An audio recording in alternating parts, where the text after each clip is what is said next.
বন্ধুরা, আজ আমি যাচ্ছিলাম আমার মাসির বাড়িতে। কিন্তু আমার মাসির বাড়ির পেছনের এই রাস্তাটা একবার দেখুন। গ্রাম বাংলার মেঠো পথ বর্ষার কারণে আর অযত্নে এমনিতেই খারাপ হয়ে থাকে।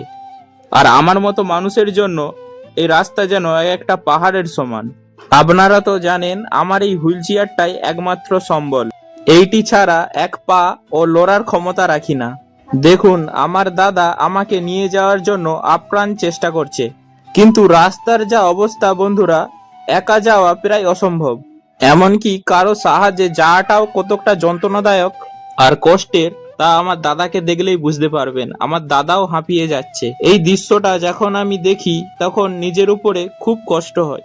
মনে হয় সারাটা জীবন কি এইভাবেই অন্যের উপরে নির্ভরশীল হয়ে রইব।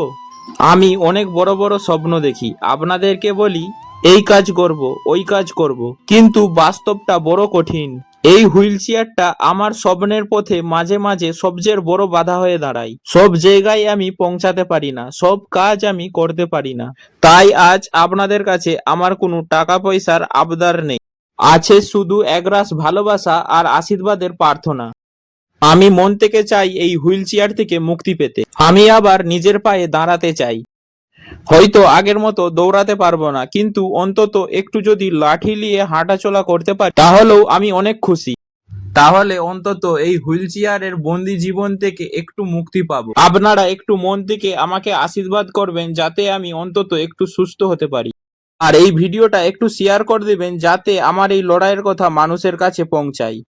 আপনাদের এই নিঃস্বার্থে ভালোবাসা আর আশীর্বাদই হয়তো আমাকে নতুন কোনো পথ দেখাবে। সবাই ভালো থাকবেন, সুস্থ থাকবেন, আর অপরকে সুস্থ রাখবেন। আর যদি আমার ভিডিওটা ভালো লাগে বন্ধুদের কাছে শেয়ার অবশ্যই করে দেবেন।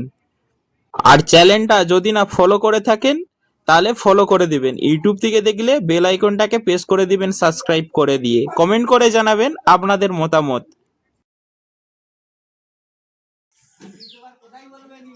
আরে আমি যাবো এক্ষুনি দুপুর গেলে কোথায় বলবি না